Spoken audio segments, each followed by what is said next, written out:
السلام عليكم ورحمة الله وبركاته. أهلا بكم في قناتي نفوس هادئة. النهاردة هكلمكم عن موضوع إزاي تطور نفسك في 30 يوم فقط عن طريق خطة عملية هتغير بيها حياتك. أنت حسيت في يوم إنك واقف مكانك، إن الأيام بتعدي زي ما هي والسنين بتمر وإنت نفس الشخص، نفس العادات، نفس التفكير، نفس المشاكل؟ لو الإجابة بنعم هيبقى الفيديو ده مهم ليك، لأن في الفيديو ده هكلمك عن إزاي تطور نفسك في 30 يوم بس. مش كلام تحفيزي فاضي، لكنه خطة حقيقية لو التزمت بيها هتحس بفرق واضح في تفكيرك وفي ثقتك بنفسك وتنظيم حياتك. أول حاجة لازم تعرف يعني إيه تطوير ذات. تطوير الذات ده مش إنك تبقى شخص تاني ولا إنك تعيش حياة حد غيرك. تطوير الذات ببساطة إنك تبقى نسخة أحسن من نفسك.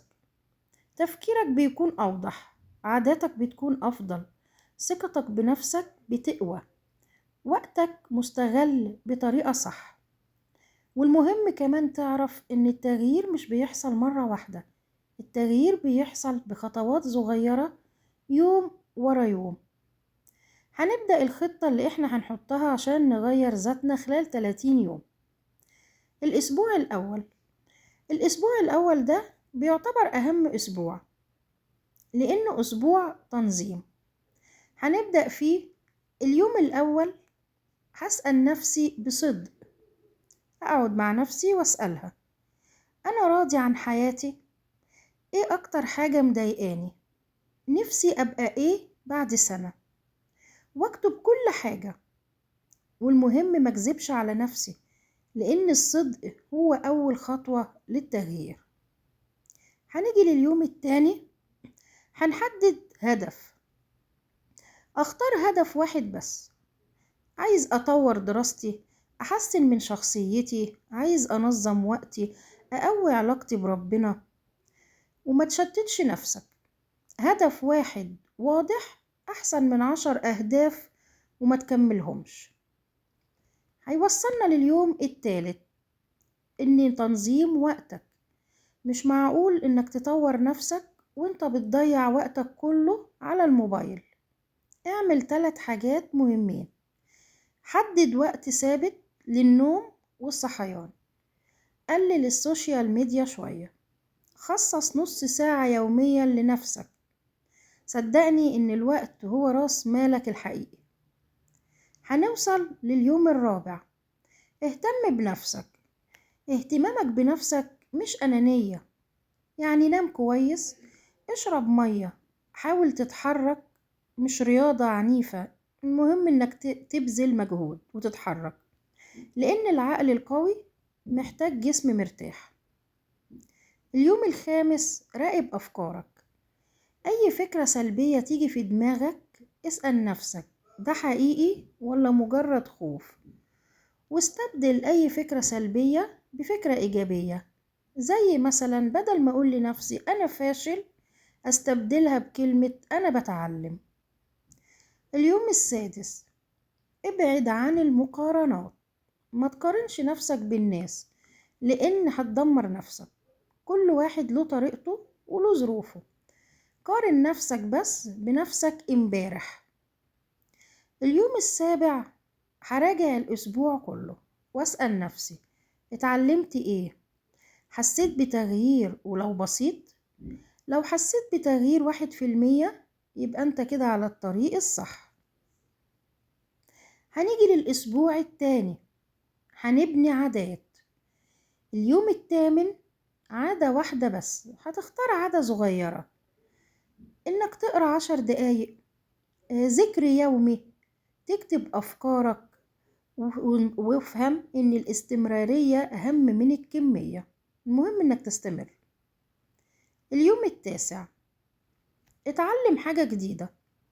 فيديو جديد اسمعه، بودكاست، اقرأ كتاب، لأن العقل زي العضلة، لو ما استخدمتوش بيضعف. هنوصل ل10 يوم. نظافة حياتك. يعني ايه ان احنا ننظف حياتنا؟ نرتب اوضتنا، ننظم الموبايل الخاص بينا، نحذف الحاجات اللي بتسرق وقتنا، لان الترتيب الخارجي بيدينا راحة داخلية. في اليوم ال11 هنطور طريقة كلامنا. هنحاول نتكلم بهدوء، نسمع أكتر ما نتكلم، نختار كلماتنا قبل ما نقولها، لأن الشخصية القوية بتبان من خلال كلامها. هنوصل اليوم ال12. اعمل حاجة كنت مأجلها، مهمة صغيرة، مكالمة كنت مأجلها، قرار كنت عايز تاخده ومأجله، لأن التأجيل أكبر عدو للتطور. اليوم ال13 خلي عندك طاقة إيجابية، اقعد مع ناس إيجابية أو ابعد شوية عن أي حد بيحبطك، لأن الطاقة معدية. اليوم ال14 كافئ نفسك، احتفل بنفسك حتى لو بتقدم بسيط، لأنك بتستاهل. هنوصل للأسبوع الثالث. اليوم ال15 واجه خوفك، حاجة صغيرة بتخوفك اعملها، لأن الشجاعة مش عدم الخوف، الشجاعة انك تتحرك رغم الخوف. اليوم ال16 التزم بكلامك، اتكلم أقل واعمل أكتر. الانضباط هو الفرق بين الإنسان الناجح وغيره. اليوم ال17 طور عقليتك، استبدل كلمة مستحيل بكلمة ممكن أتعلم. العقلية الصح بتغير كل حاجة. اليوم ال18 خليك ممتن، اكتب 3 نعم في حياتك، لأن الامتنان بيخلق السلام الداخلي. اليوم ال19 اهتم بعلاقتك بربنا، دعاء، ذكر، صلاة، لأن الروح لما بترتاح الحياة كلها بتتظبط. هنوصل لليوم ال20. راقب تقدمك، انت اتحسنت في ايه اللي محتاج منك شغل اكتر. بعد كده اليوم ال21 راحة بدون ذنب عشان تقدر تكمل، ارتاح شوية عشان نوصل للأسبوع الرابع الأخير، الاستمرار. في اليوم ال22 أقول لنفسي إيه اللي هعمله بعد ال30 يوم، إيه اللي هكمله، إيه اللي هطوره أكتر. في اليوم ال23 بص لنفسك في المراية وقول أنا بتغير للأفضل. الكلام ده هيديك ثقة بالنفس وهيفرق معاك كتير. اليوم ال24 ساعد حد بكلمة طيبة، بنصيحة، بعطاء.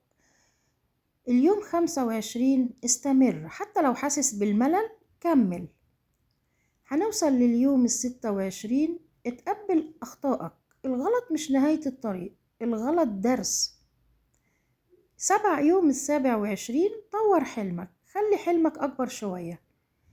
اليوم 28 قوي إرادتك، قول لأ لأي حاجة بتضرك.